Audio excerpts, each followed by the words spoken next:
In Mary Geoi's fleet, Admiral Sengoku chastises Bartholomew Kuma for not going after the Straw Hats like originally planned, while Vice Admiral Monkey D. Garp tells the leader of the Marines about how Luffy was able to get away from yet another government foe. Even so, Garp assures Sengoku that Luffy is not one who will go and spread the fact of Gekko Moria's defeat to others. A few days after departing from the Florian Triangle and the ghost ship Thriller Bark, the Straw Hats continued to follow the log pose in the direction it had been pointing since it last set on Water 7. After making their way through bizarre weather and fighting massive sea kings, they finally arrived directly above the location indicated by the pose, Fishman Island. However, instead of finding the long-sought-after destination, the Straw Hats encounter another obstacle, the Red Line, the continent that encircles the prime meridian of the world. Having originally entered the Grand Line at Reverse Mountain on the other side of the Red Line, this means that the crew have traveled halfway around the Grand Line. With the continent blocking access into the New World, and therefore to both Luffy's dream of becoming Pirate King and new crewmate Brook's dream of getting back to Reverse Mountain and reuniting with Laboon. Therefore, the presence of the Red Line poses many problems to the Straw Hats. For one thing, the extremely tall Red Line looks impassable, preventing passage into the New World. Also, their exact location is close to many of the crucial government landmarks, including the Holy Land of Mary Geoi's and Marine headquarters. With the log pose continuing to point downwards, Luffy, Robin, and Brook decide to use the ship's shark submerge to search for any signs of Fishman Island, only to find nothing after reaching the limit of 5,000 meters except an angry rabbit sea king. Chased to the surface by the creature, Luffy defeats it easily with his Gomu Gomu no rifle, which made it spit out a small mermaid who lands right on a super-excited Sanji and a starfish. The mermaid, revealed to be named Kami, introduced herself by trying to sell the crew some takoyaki. Kami, after having introduced herself and her talking starfish, Papag, calls Hatchin, but is shocked when someone else answers his Denden Mushi. The macro pirates have caught Hatchin, intending to sell him into slavery. Kami wishes to save him and Luffy agrees to do so, after consulting with Nami. Kami uses her ability to be able to speak with fish and navigates the ship towards Grove 44 of the Sabaody Archipelago, having been told that Hatchin is being held at the base of the Flying Fish Riders, which lies on this route. Before they arrive, they are attacked by the Flying Fish Riders, who after a brief battle return to their base to report back to their leader, Duval, an extremely tall man in an iron mask. After hearing that the ship has been identified as belonging to the Straw Hat Pirates, the mysterious man states his intention to kill the man who destroyed my life. Meanwhile, the Straw Hats approach the base, attempting to figure out ways to defeat the flying fish, although Luffy really just wants to ride one. Kami is worried about Hatchin, although Papag assures her that he will be safe. The macro pirates attempt to ask Duval why he made them retreat, and he replies by shooting harpoons at them whilst ranting about the man who ruined his life, striking fear into his own crew, as well as the fishmen. Macro himself tries to apologize to Duval for the stupidity of his own crew, but Duval congratulates them for revealing the Straw Hats to him. Meanwhile, Hatchin, former Arlong Pirates crew member, now takoyaki salesman, who is tied up in front of Duval, is both concerned about Kami and also afraid of hearing the Straw Hats name mentioned again. The Thousand Sunny is spotted near the base and Duval is informed that that man is aboard the ship, whilst Hatchin tries to bribe Macro with takoyaki to release him, however it does not work. As the Sunny nears the base, Kami is worried that her friend is in danger. The Straw Hats enter the base, and they notice it is too quiet. They find out that the base is not an island, but a small village built in the middle of the sea. Kami and Papag call out to Hatchin, who, after seeing the Jolly Roger of the Straw Hats, covers himself in his own ink to disguise himself in order to protect his friends. The Straw Hats know that they are walking into a trap, but Kami and Papag freak out when Frankie yells at them of how blind they are to the obvious. They find Hatchin in a cage and front them, warning them about the trap. The Straw Hats recognize the voice and shape of the octopus fishman, and Sanji tricks him to talk about Arlong and his crew, revealing to the crew that Kami's friend Hatchin is really their former enemy, Hatchin of the Arlong Pirates. Kami is excited that they know him, but Zoro states that they are not his friends and Nami is considering turning away. This makes Kami sad and Papag angry at the Straw Hats, so they both jump into the sea only to be immediately captured by the macro pirates. Fortunately, Nami convinces the other Straw Hats to save Kami and Papag since, after all, Kami and Papag are their friends. Duval orders the Flying Fish Riders to attack whilst Luffy rescues Kami and Papag using his Devil Fruit abilities and orders Zoro to free Hatchin and the rest of the Straw Hats to battle. Hatchin asks Kami and Papag to get out of the way, while the macro pirates fume over getting Kami back. Luffy says that he is ready for them all, while Kami and Papag cheer for him. Zoro, Sanji, and Chopper prepare themselves as dozens of Flying Fish Riders emerge all around Thousand Sunny. Luffy is, however, distracted because of his fascination with the flying fish and tries to find one to ride, then grabs hold of one by holding onto the rider. Meanwhile, the Flying Fish Riders begin to bombard the ship, leaving Sanji to deflect all of the bombs being dropped. Luffy manages to pilot one of the fish, but the attack leader orders the entire crew to dive underwater, including Luffy, which renders him helpless. Chopper and Brook try to save him only to realize that they cannot swim as well. This infuriates both Nami and Frankie, who rescue them while complaining about extra work that they caused. The macro pirates see an opportunity and try to capture Kami, only for them to find that Zoro has freed Hatchin from his cage while they were not looking. Hatchin defeats them quickly by uppercutting them into the air. Hatchin reunites with Kami and Papag, but they are attacked by a Flying Fish Rider, though they are quickly saved by Zoro. Hatchin thanks Zoro for rescuing him and tries to apologize for the events in the past. Usopp defends the ship by using a cannon to shoot down the flying fish, with Chopper praising his skill. As the Straw Hats find out that there are a multitude of Flying Fish Riders in the sky, Brook becomes ashamed that he cannot lend a hand in his first fight as a Straw Hat pirate. He then unsheathes his blade and jumps high in the sky and uses his violin to unleash a musical sound wave that puts the riders as well as Chopper and Luffy to sleep. This move allows Brook to perform a quick attack on the sleeping riders while running on water, and it also allows Luffy to grab a flying fish only to find it and its rider are asleep, which causes him to plummet into Duval's room, wherein Luffy sees his unmasked face, with an extremely shocked reaction. Meanwhile, Brook spots that Zoro's wounds after his battle against Kuma still have not healed. However, he tells Brook that he's fine enough to take on the Flying Fish Riders. Hatchin complains to Zoro and Brook that they should still keep their guard up, but Kami and Papag praise Hatchin. Hatchin turns his back and lowers his guard only to be attacked by another rider, but is saved by both Zoro and Brook. As the group of riders attack the Sunny, they fall to a combination attack of Nami's climb attack and Robin's clutch skills. Chopper goes into arm point and attacks a fish, and using a new technique Kokuti Diamond, which leaves a diamond-shaped impression on the fish's skin, while Frankie uses strong hammer on a rider, after the above-mentioned realizes that bullets do not affect him. Kami and Papag watch the battle, amazed by the strength of the Straw Hat crew. Usopp advises Frankie that they must dock the ship because the riders have an advantage on open sea, and Frankie agrees with him, but tells him that they can't because the Flying Fish Riders aren't giving them enough time to steer the ship. Luffy appears running towards Zoro, Brook, Hatchin, Kami, and Papag, announcing that a giant iron-masked man on a giant cow is approaching them when they hear the bulls roar. They realize that it is the Duval's beloved bison, Motobaro. Duval shouts that he does not need the base anymore, his only wish is to kill the Straw Hats. He reveals that that man is none other than Sanji. The Straw Hat crew on the ship try to remember who he is, but Sanji draws a blank. Suddenly, Duval shoots his scorpion poison-tipped harpoons at them and screams at him that it is something just recent, confusing Sanji even further. As Sanji tries to tell Duval that he does not know him, Luffy tells Zoro that he has seen his face and that the whole Straw Hat crew knows this face well. As Luffy violently removes Duval's mask, it is shown to the whole crew and the riders that by a cruel twist of both fate and irony, Duval was born with a face that is a perfect replica of Sanji's wanted poster.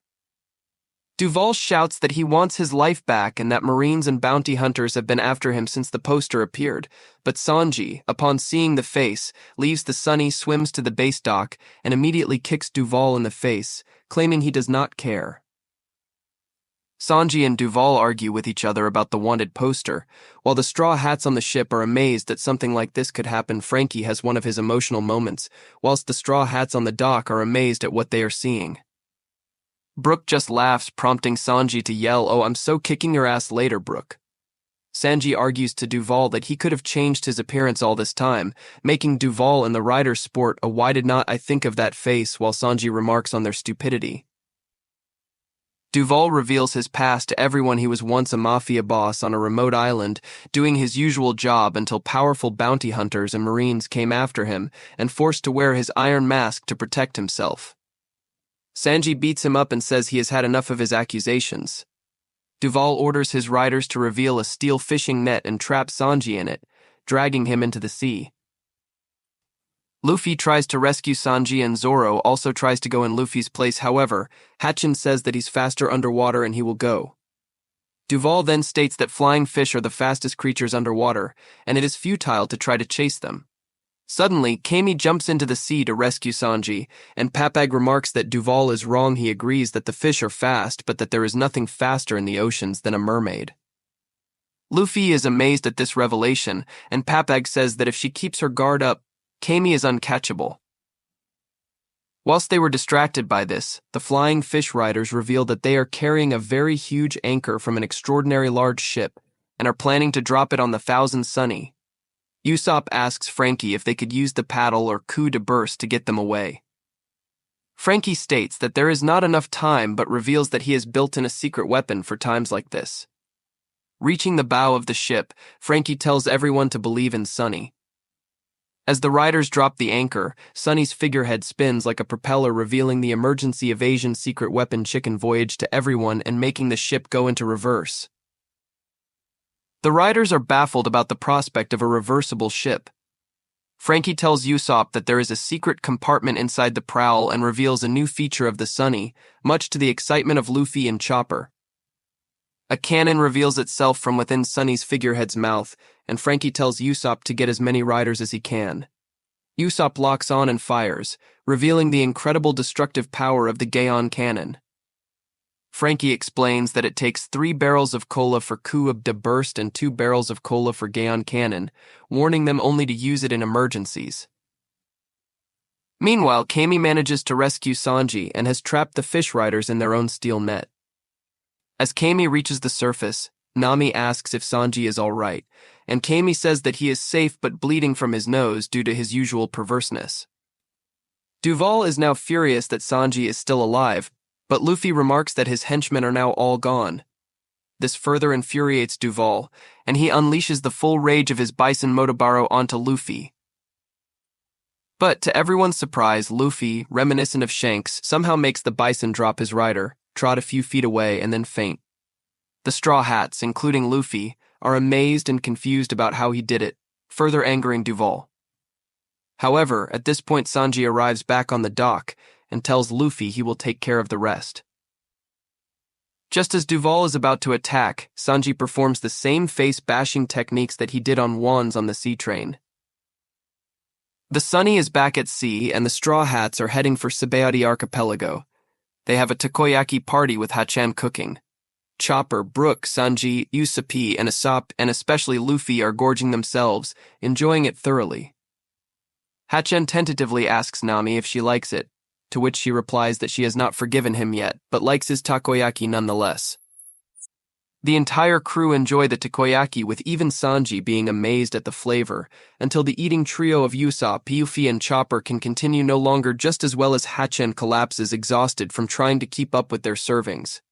It is then that Duval, whose face has become handsome, finds them. He expresses his gratitude for the change and gets into fits about his own beauty, then gives the crew his Den Mushi number, saying if they need anything to just call him up before he and his gang, now renamed the Rosy Life Riders, depart.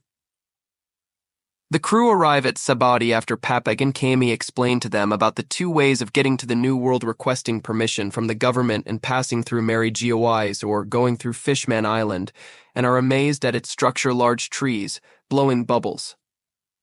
Hachan then says they will need a special coating to make sure the ship gets to Fishman Island all right. Hachan promises to take them to a mechanic he would bet his life on, but they have to promise not to oppose the world nobles, people who are allowed to live in merry GOIs and are sometimes seen walking around Sabaody, even if someone were to be killed before their very eyes. Osapi, Frankie, and Sanji stay on the Sunny to fix the damages to the ship, or in Sanji's case, to look after the treasure at the behest of Nami, while the others explore the island. Zoro is the last to leave, much to the shock of the others, as they know of his lack of direction. But Zoro points out he just has to look at the numbers on the grove trees to remember where they are docked at and to ask directions if his gets lost. The three agree to this, though tell him not to trust himself while he remembers the number of the grove as 1. However, a bubble had floated in the way at the time, revealing the grove to actually be 41.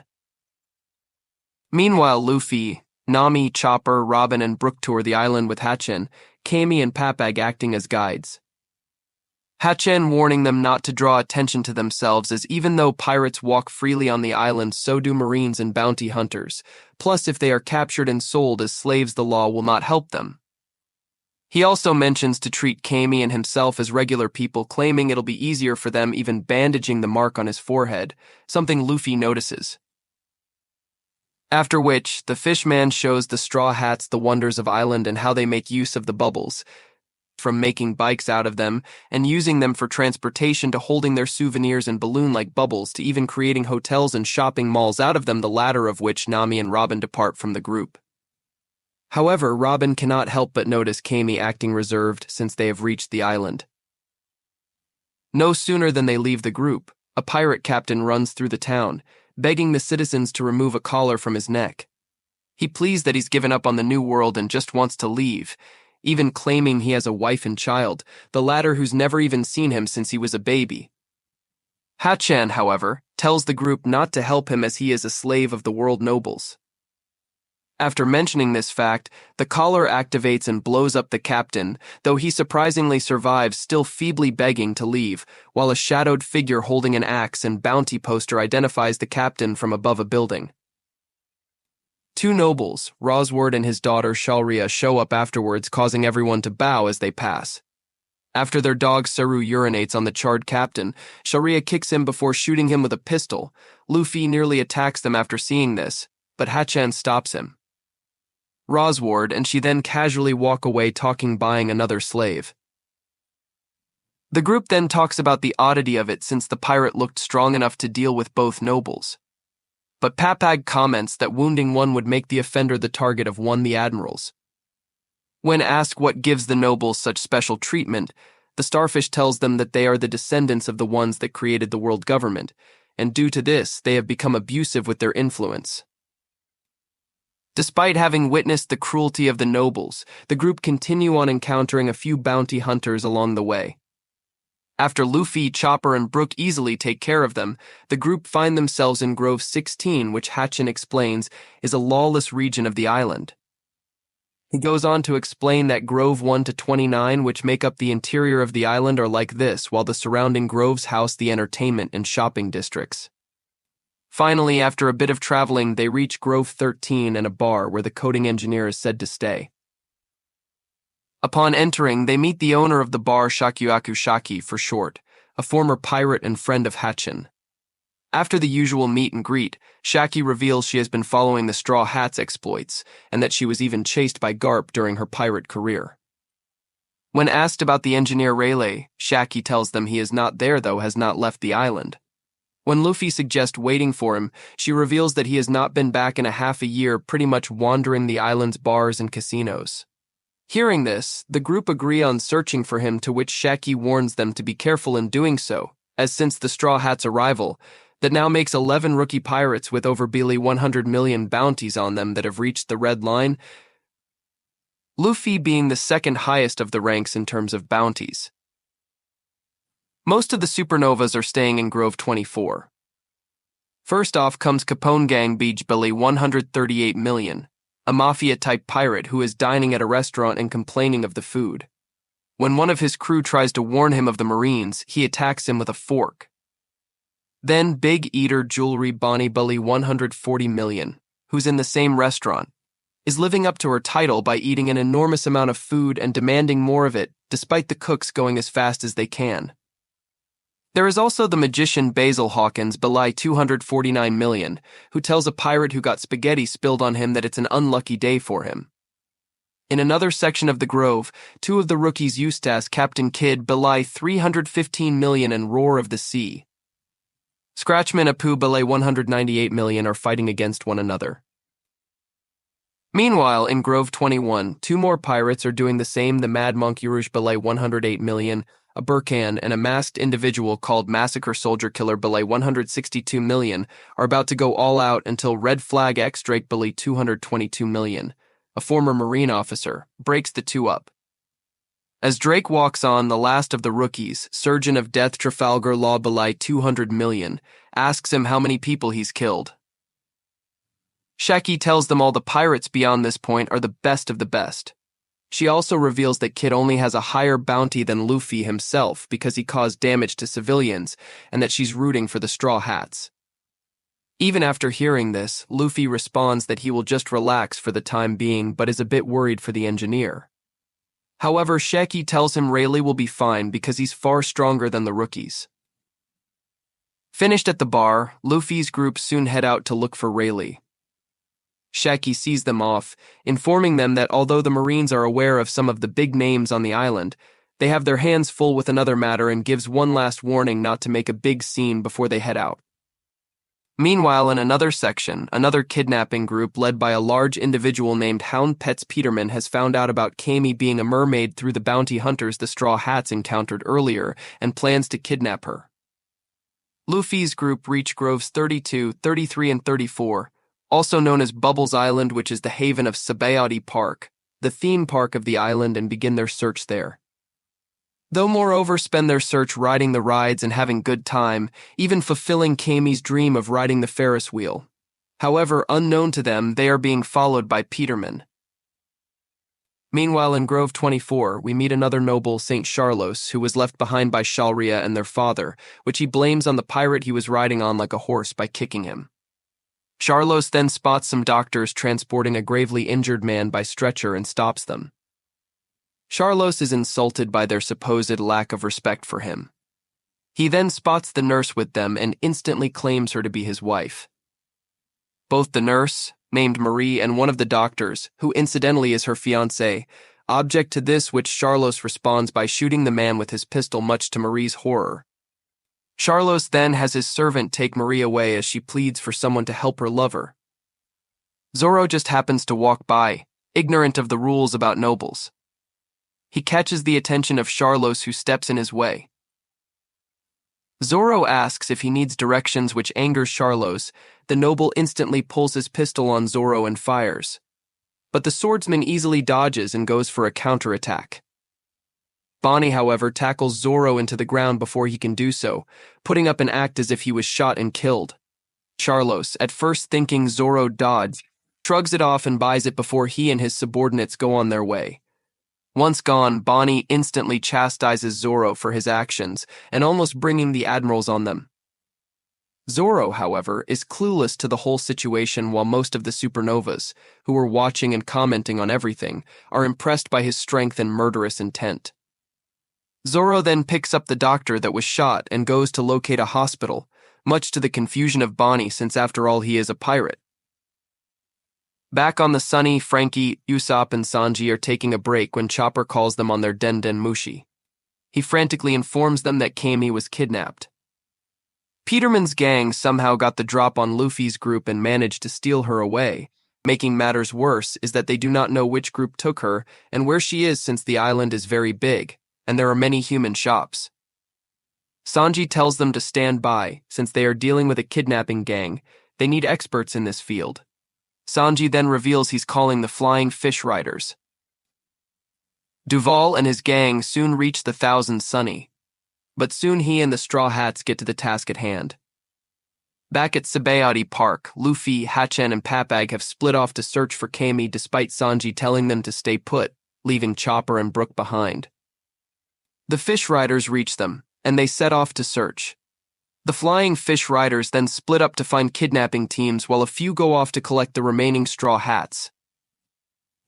Meanwhile, in a human shop in Grove 22, Luffy shaking down the owner on if they have Kami, but the shop does not.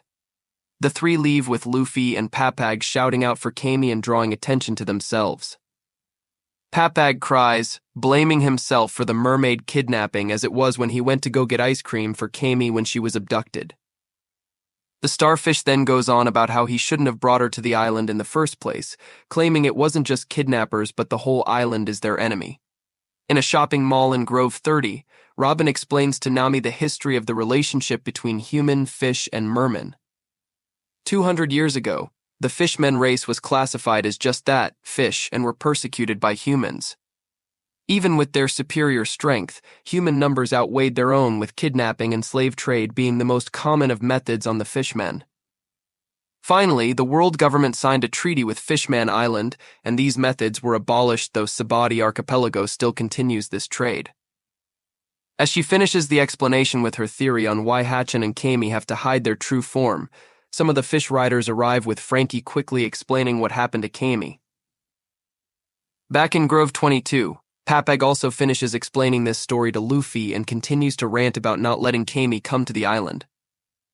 Hatchin tries to apologize for the trouble, but Luffy dismisses the apology by telling them they have done nothing wrong and tells the two that all three of them are their friends now and that he vows to save Kami no matter what. Just as he makes this claim, they spot the flying fish riders heading toward them. Meanwhile, in Grove 1, home to a human auction ground, Peterman has just left the ground, having given them Kami, while Rosward and Shalria soon arrive at the house. Also, there are Kid, Killer, and their crew, as well as Trafalgar Law. Meanwhile, in the waiting room of the building, Kami is brought before the head auctioneer named Disco, who is excited to have a young mermaid in the auction. Kami yells that Hatchin will make them pay, which earns her a slap and beating from Disco, though the pleas of his subordinates stop him as he damaging the merchandise. However, Kami still presses her threat, before Disco can become angrier with her, though he suddenly passes out. As his staff rush to find a doctor, one of the captives, a giant, tells another that he knows he was the cause of Disco fainting with his burst of spirit. When asked who he is, the culprit just claims he's an old man that cannot ignore a young girl. This man turns out to be Silver's Rayleigh, former first mate of the Roger Pirates, the Pirate King's right hand. At a marine base, it is revealed to Garp that Rayleigh is being sold at the auction house, who comments that he probably is selling himself to pay off a gambling debt. He also tells the marine reporting to him not to mention this to anyone else and that he will take care of it. Garp says that Rayleigh is not to be underestimated just because of his age, and many good men could be hurt or worse if handled the wrong way. The auction soon begins with a pirate musician and winemaker being the opening item as the Straw Hats continue their search. While questioning the kidnapping team that brought the giant mentions a mermaid at the auction house to Usopp, who alerts the others searching. Duval is berated by Sanji for traveling so slowly, but Duval reveals that he was heading to Grove 1 all along. They meet Chopper there with Frankie, Nami, Papag, and Hatchin following shortly, while the others are on their way with Zoro lost on foot. After questioning an employee who refuses to help them, Frankie suggests using force to save Kami, but is reminded that the nobles could be inside and could alert the admirals. Nami suggests they then play by their rules and try to buy Kami back, which causes Hatchin and Papag to cry over her desire to help them and not being able to repay her. When entering the auction house, they are soon seen by Kid, who notices Luffy is missing and wonders how big of an idiot Luffy really is.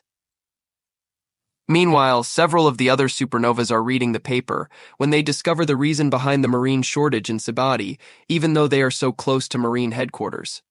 Ace has been scheduled for a public execution, which is commented that will bring Whitebeard's wrath and start a war between him and the Marines.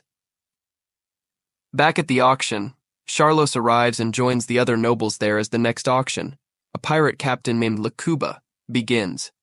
However, before any bids are made, Lakuba's mouth suddenly starts bleeding before he promptly collapses. Disco quickly closes the curtain while Sanji comments that Lakuba bit his own tongue off, preferring to face death than slavery. With this incident, Disco decides it is time to bring out Kami next, who's been fitted with an explosive collar and put into a fishbowl. After much fanfare, Disco introduces Kami to the crowd, prompting Nami to get ready to bid for her. However, Charlos blindsides her and everyone in the house with an instant bid of belly 500 million with no one to outbid him. As Disco begins to close out Kami's auction, Luffy crashes into the auction house as the fish rider he was with could not land properly. Zoro is with the two as well, having been picked up on the way to the house. The Straw Hats themselves were astounded by the sudden arrival of their two most powerful members, as was everyone else in the auction. Upon seeing Kami, Luffy rushes the stage despite the protest of Hatchin, who is forced to use his remaining arms to try and restrain him. This unfortunately reveals his identity as a fishman to the crowd, and they immediately raise a panic, confirming Robin's earlier story of discrimination against fishmen. A shot suddenly rings out, stopping the commotion. Charlos has shot Hatchin with his pistol, much to the horror of the Straw Hats, Papag, and Kami, who pounds furiously on her fishbowl. Charlos then begins to gloat while Luffy makes his way towards the World Noble. Hatchin tries to stop him, reminding Luffy about the promise not to harm them and citing the fact that he was a pirate and that he deserved it anyway. He apologizes further, stating he only wanted to make up for his past actions to Nami and help any way he can, but only got in the way. Charlos hears enough and tries to shoot him again. Luffy, already angered, no longer restrains himself, and not caring about the rules anymore, gets up and punches Charlos in the face. The whole room is speechless after such an attack, save for Law and Kid, who are amused. Luffy apologizes to his crew for the attack, though they understand given the circumstances and were even indifferent, Zoro even commenting he wanted to slice Charlos, instead commenting that this recent development had just made everything less complicated, as they are, after all, pirates. Rosward is obviously not pleased, sending the place into yet another panic. The audience quickly clears out to avoid the World Noble's wrath, and the guards set upon the Straw Hats, and a fight ensues.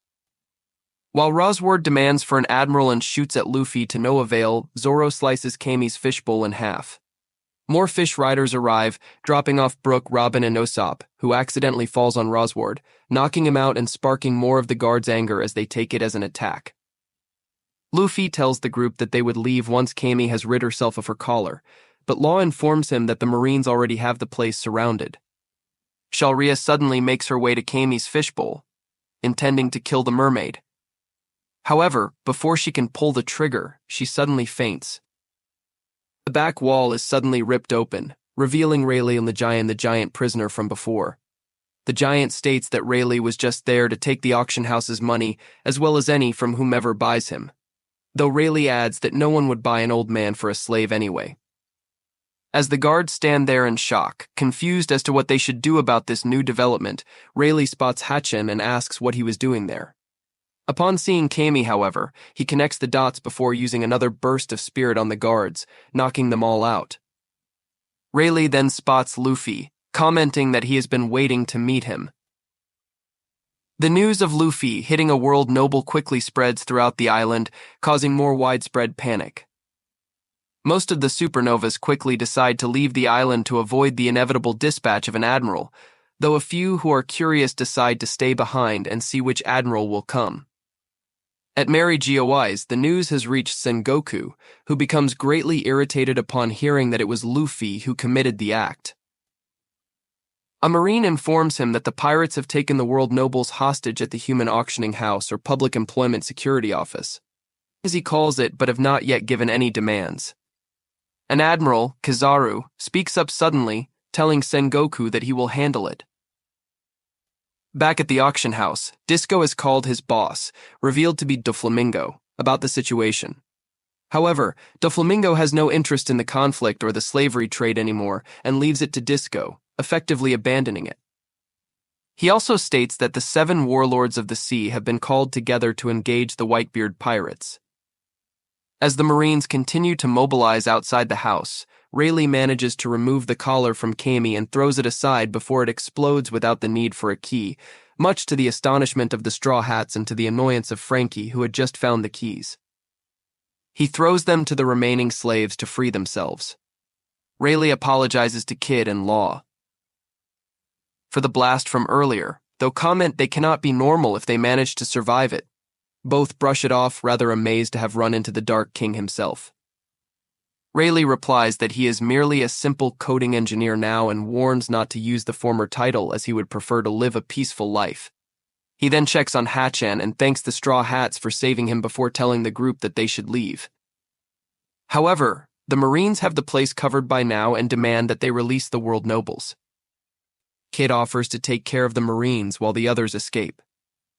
However, Luffy and Law seem to take it as an insult and join him in battle. The Straw Hats ready themselves for a fight, and the giant slave from before offers to get the other slaves out while they thank the Straw Hats for freeing them. Back outside, the Marines open fire with mortars, but Luffy and Kid reflect them back, with Luffy doing so using his Gomu Gomu no Fusen move, and the latter repelling it using only his hand to do so. Law, meanwhile, covers an area with a spherical barrier using his ability and cuts off one of the Marines' heads within the sphere, though the action does not kill him. Instead, he replaces it with a cannonball that promptly explodes, hitting those that were near his decapitated body while Law holds the Marine's head in his hand. It now becomes clear that the two other captains alongside Luffy are no mere pirates, and the Marines realize that they are dealing with devil fruit users. Despite this revelation, the Marines continue to press the attack. Luffy, Kid, and Law easily destroy them all. Luffy uses his Gear 3 technique, Law his rune move as he chops up body parts and rearranges them on the Marines, and Kid his power over metal as he forms an arm of said material and strikes at the Marines with it. Soon, the Straw Hats arrive and see the damage caused by the three captains' rampage. Rayleigh delights in all the mayhem being caused. The Marines' reinforcements are deployed hoping to contain the offenders until Kizaru arrives. The pirates, however, have no intention of staying that long. Kid prepares to pull out and warns Luffy, stating that the next time they meet he will not be as merciful. Though Luffy replies that he will be the one to find the One Piece, which shocks Law and Kid. Kid then comments that anyone who makes that claim in the Grand Line would be laughed at, though in the New World anyone without the nerve to say something like that would be as good as dead. He then concludes by telling Luffy and Law that they should all meet in the New World again someday. With that, he and his crew bowl through the Marines and head out. Law decides to head back to the auction house as his bear Bepo defends him. The Straw Hats soon join the fray, spotting Duval and the Fish Riders. The Marines prepare to shoot him, but Robin saves Duval before they can do so. The others clear a path for Frankie and Rayleigh to get Kami, Hatchan, and Papag out first before they follow. Nami covers their escape with a thunderbolt tempo. Law soon emerges from the house with a slave who was under the nobles, John Bart, a former pirate captain who joins his crew as thanks for freeing him, though Law states that half of his thanks should go to Luffy. Meanwhile, Kid's crew manages to clear the house and destroys a bridge to keep the Marines at bay. However, just when it seems they will get away, Kid is suddenly hit. To their horror, the culprit blocking their escape is one of the 7 warlords of the sea, Bartholomew Kuma. The Harp Pirates are still fighting off the remaining Marines at the auction house, tearing through them to escape. However, they come across the Kid Pirates, most of whom are already wounded due to Kuma. The Warlord of the Sea immediately identifies and attacks Law, but Law manages to dodge the attack. With the Marines starting to close in from behind, Kid and Law, despite their mutual dislike of the other, tell Kuma they are leaving and prepare to face him. In Grove 8, Peterman has been thrashed by the Straw Hats and the Rosy Life Riders for his earlier abduction of Kami.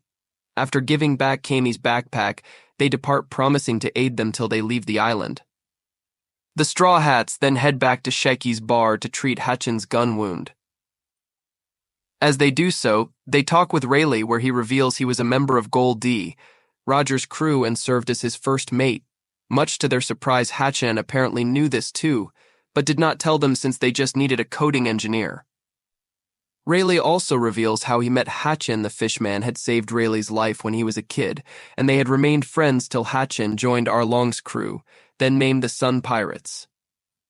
Sanji then questions how he could still be alive if Roger's crew were captured, to which Rayleigh reveals that Roger actually turned himself in. The government just made it seem that way to show their strength to the public. Rayleigh goes on to tell the reason why was because 4 years before he was executed, Roger came down with an incurable disease. His crew, however, came across Crocus at the entrance of the Grand Line and asked him to join Roger on his final journey to keep his disease in check. Finally, after 3 years, they had managed to conquer the Grand Line. This surprises the Straw Hats, Brooke especially, since Crocus did reveal to them that he was a pirate doctor for a time. Rayleigh even tell them that the reason Crocus joined was to find a certain pirate crew, which the Straw Hats figure must have been the Rumbar Pirates, bringing tears to Brooke's eye sockets. Rayleigh continues, telling them that after they conquered the sea, Roger was dubbed the Pirate King. However, the title was meaningless since he was about to die. But Roger enjoyed it anyway through parties and fighting as a way to co-op with the future. Eventually, Roger disbanded his crew, who silently went their separate ways, fates unknown. 1 year later, Roger turned himself in to the Marines, who decided to make a public execution of him to throw fear into pirates around the world.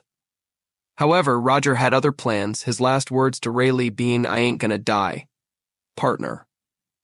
Then on the fateful day of his execution, Roger made his famous speech to the world, which in turn created the current age of piracy. The Straw Hats are astonished by the story. Rayleigh then tells the group about Buggy and Shank's apprenticeship aboard Roger's ship, the latter of which ran into Rayleigh 10 years afterward, who told Rayleigh about Luffy, claiming that had met a kid that said the same things as their captain did. The story suddenly shifts to a harbor at Grove 27, where a pirate crew is about to set off. Before they can do so, they spot a ship on the horizon that suddenly fires a cannonball with a person actually standing on top it. The ball lands in the harbor amidst the pirates, and the figure, revealed to be Kizaru, awaits orders from his Den Mushi.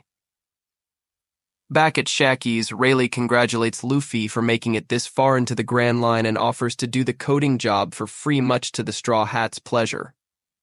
Robin then asks him about the Void Century, telling Rayleigh about a note written by Roger on the Poneglyph in Skypia. Rayleigh explains that the Roger pirates did indeed find out the whole history, though he advises her to continue looking for it on her own. Rayleigh says that maybe she could reach different conclusions than those that they reached. Still, he offers to reveal it to her, but Robin politely turns him down, agreeing with his earlier advice. Rayleigh also reveals that Roger could not decipher everything, like a genius such as Clover. Roger just could hear the voice of all things. Usopp then asked Robin if she would want to let an opportunity like this get away and start to question Rayleigh about the One Piece. However, Luffy stops him, demanding that the mystery of the treasure remain hidden, since countless pirates were risking their lives just to search for it. He then threatens to quit being a pirate if any of the crew ask Rayleigh about it, stating, "I don't want to go on a boring adventure like that." Usopp apologizes for his actions before Rayleigh asks Luffy if he can really conquer the Grand Line. Luffy replies that he does not really intend to conquer it, only that the person with the most freedom in the ocean would be the Pirate King, which brings a smile to Rayleigh and Shaki's faces. Rayleigh then tells the crew he will have their ship coded in 3 days, which until then, the crew will have to avoid trouble. Thus, the Straw Hats decide their best bet is to split up and draw attention away from the shop.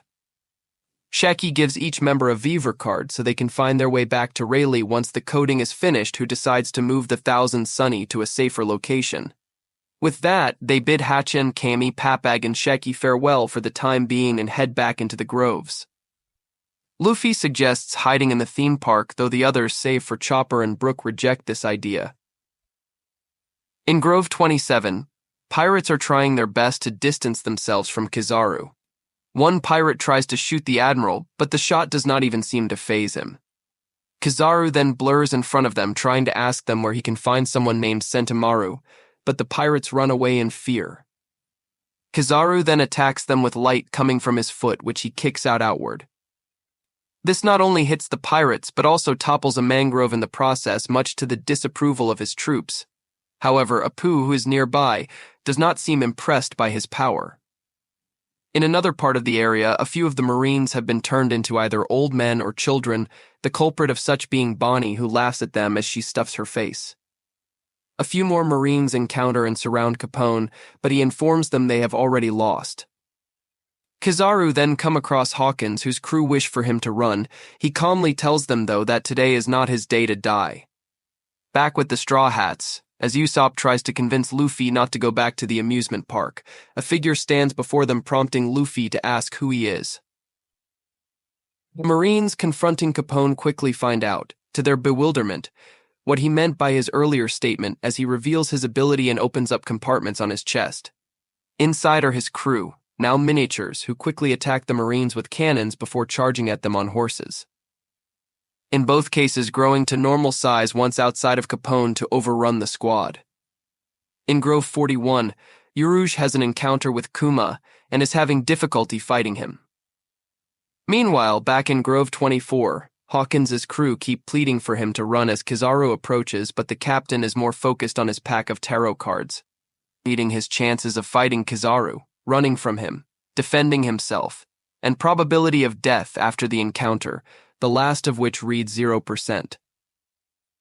Hawkins then tells Kizaru that he has not seen the person he's looking for. Kizaru then replies he gets bored easily and that he cannot let a high bounty like Hawkins get away before using his ability to deliver a speed of light kick at him, then firing off another shot from his fingers. However, in Grove 27 in the harbor, two pirates suddenly double over from pain, getting hit from seemingly out of nowhere.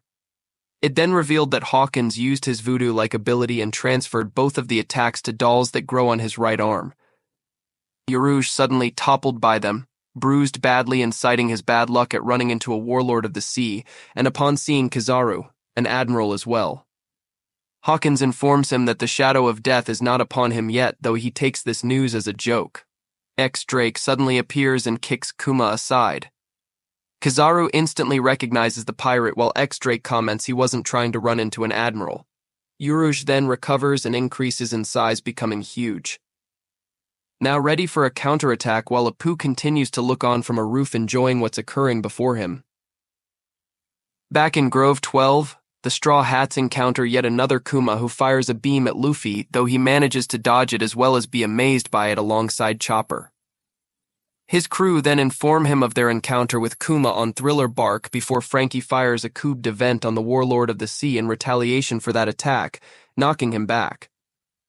Realizing that Kuma is very strong, Luffy goes into Gear 2 while Sanji and Zoro prepare to attack as well, though the latter realizes that this Kuma seems different from their previous encounter. Meanwhile, in Grove 49, the axe-wielding shadowed figure from before commenting Kizaru is late, and that if he does not hurry there will not be anything left. Back at Grove 12, Frankie, Usopp, and Brook just barely avoid a blast from the Kuma they are facing. As Kuma goes to fire again, Luffy, Sanji, and Zoro rush him and perform a combo attack, managing to knock him down. Luffy then questions on if the Kuma they're fighting is a fake, to which Sanji and Zoro question as well due to this Kuma's attack style not fitting the one that they faced before. The three then come to the conclusion that there's more than one Kuma running around. Meanwhile, Urouge is pounding away at the Kuma he's fighting but is shot in the shoulder in retaliation. Drake notes that Dr. Vegapunk has even managed to integrate Kizaru's light-based powers into the pacifista cyborgs. Kuma then attacks Drake, who retaliates with his rare ancient Zoan devil fruit and manages to injure Kuma, though he gets injured in the process as well. Urouge takes note of the Kuma's injury too, but is kicked from behind by Kizaru through 3 buildings. Seeing this, Hawkins transforms into a large voodoo doll-like creature and attacks Kizaru but is easily repelled. Just when it seems Kizaru will finish him off, he's saved by Apu, who severs Kizaru's right arm before exploding him with a blast of sound. Apu starts gloating and leaves the scene only for Kizaru to suddenly appear before Apu as a ray of blinding light and kick him straight through a building. Immediately afterwards, Kizaru sends Drake flying and defeats Hawkins by blasting him with a laser through his body. With all 4 of the supernovas defeated, he is contacted by the axe-wielding figure who yells at him. He decides to then go after either Law, Kid, or Luffy.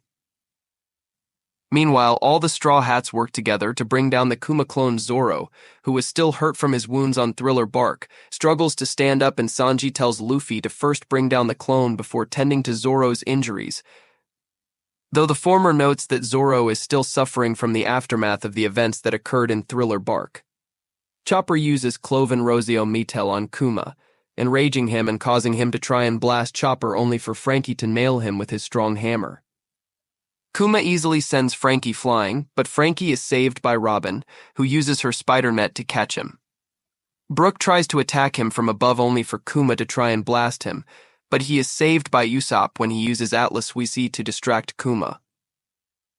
Suddenly, it seems like Usopp's attack managed to injure it badly. Frankie notes that the Kuma clone is like him, enhanced with weapons but still only human, and that one of Usopp's explosive projectiles must have gone inside his mouth and dealt severe internal damage. Kuma tries to blow them all away with a laser from his mouth, only for his mouth to be clamped shut by Robin, causing to shoot himself. Nami quickly strikes him with a Thunder Lance tempo. This, however, only causes Kuma to go berserk. Sanji uses Flambage Shot to knock him back. Zoro uses Kiki Kyutoryu Ashura and Ashura Makusen to damage Kuma before Luffy uses Gear 3 and Gomu Gomu no Gigant Rifle to finish him off. After the battle, the Straw Hats are completely wiped, having had to use all their strength just to fight the Kuma. They soon start to discuss what to do next when someone calls out to them. Out from the sky drops the axe-wielding figure, along with yet another Kuma cyborg, in the middle of the Straw Hats. The figure introduces himself as Sentomaru, and the Kuma clone known as a Pacifista.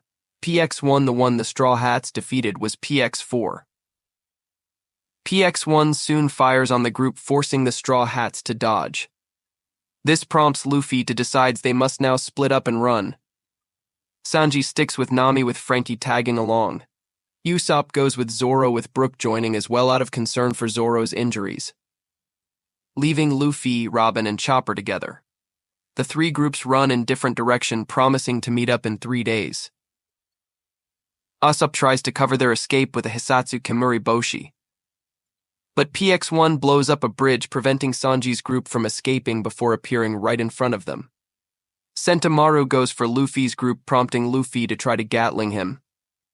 Sentomaru easily deflects the attack with his palms and sends him flying, much to Luffy's shock.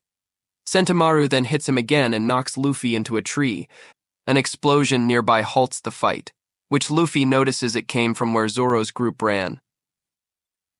Indeed, his group ran into the worst possible scenario as Kizaru reveals himself before them. Zoro himself has taken the brunt of the Admiral's attack and, compounded with his previous injuries, can no longer move, while Brook and Usopp tried desperately to keep Kizaru from killing Zoro. However, none of their attacks work since, as Kizaru reveals, he ate the Pika Pika Pika no Mai, a Logia type that essentially makes him a light man. Kizaru then goes to finish Zoro off, but the attack is suddenly thwarted by Rayleigh's intervention, who manages to kick Kizaru's leg and divert the light attack. Kizaru greets the Dark King, while Rayleigh tells him not to pluck the fine sprouts, i.e., the Straw Hats, since their era is just beginning. Afterwards, Luffy orders for everyone to concentrate on running away, telling them they cannot fight. They all start to run, with Frankie using a coup de vent to distance himself, Nami and Sanji from the Pacifista. Kizaru, however, heads for Zoro's direction to attack him, but Rayleigh stops him in his tracks, even managing to cut his cheek. Afterwards, the Pacifista begins to attack Zoro, but is temporarily stopped by Sanji and Brook, both of whom are quickly defeated. Luffy is then attacked by Sentomaru and knocked into one of the mangrove trees. Rayleigh and Kizaru begin a sword fight, with Kizaru using a light sword. The Pacifista then attacks Usopp, causing him to drop Zoro. Chopper enters Monster Point to try to help. Pacifista is stopped from its attack by the real Bartholomew Kuma, who then asks if Zoro were to go on a trip, where would he like to go? Zoro then disappears right in front of Usopp's eyes. The crew is completely shocked by Zoro's disappearance. Luffy demands to know what has happened to him, to which Sentomaru unwittingly answers, telling him if a person touched by Kuma's paw, they go flying for 3 days, though where they end up is uncertain. Sanji and Usopp continue to question where Zoro is just as PX-1 prepares to fire at them from behind. Kuma, however, warps to it and makes it disappear, confusing both the Straw Hats and Sentomaru. Luffy yells for the remaining Straw Hats to run, to which they oblige. Kuma, however, advances on the injured Straw Hat Sanji, Usopp, and Brook, prompting Brook to try to defend the latter too. However, he is vanished by Kuma. Sanji quickly gathers himself and goes for an attack, but is easily knocked aside, leaving Usopp to himself. He tries to fire a star but vanishes before he can do so. Angered, Sanji rushes to Kuma again but is vanished as well. Luffy is quickly losing his morale after seeing 4 of crew disappear right before his eyes while Rayleigh continues to battle Kizaru. Kuma passes by them and whispers something to Rayleigh, prompting him to question what he is doing. Kizaru inquires as well, but Kuma brushes him off. Luffy then enters Gear 2. Kuma ignores him and goes for Frankie and Nami. Frankie launches a strong right, striking Kuma directly in his face, but showed no sign of harm to him. Luffy launches himself at Kuma in Gear 2 with a strong punch, but Kuma catches his fist easily and tosses him side. Luffy's efforts does not deter the warlord before he causes Frankie to vanish. Nami is next to go as she is in the midst of calling Luffy for help. Luffy again tries to attack Kuma, but he warps to Robin and Monster Chopper, causing them both to vanish despite Luffy's pleas for him to stop. Now alone, Luffy loses any remaining will to fight and collapses to the ground in despair, berating himself for not being able to save even one of his friends. Kuma then appears before Luffy. Paw raised, he tells the captain they will not meet each other again before Luffy too disappears at his touch.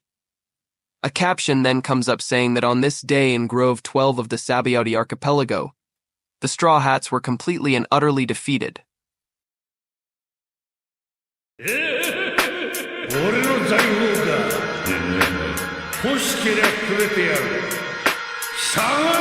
One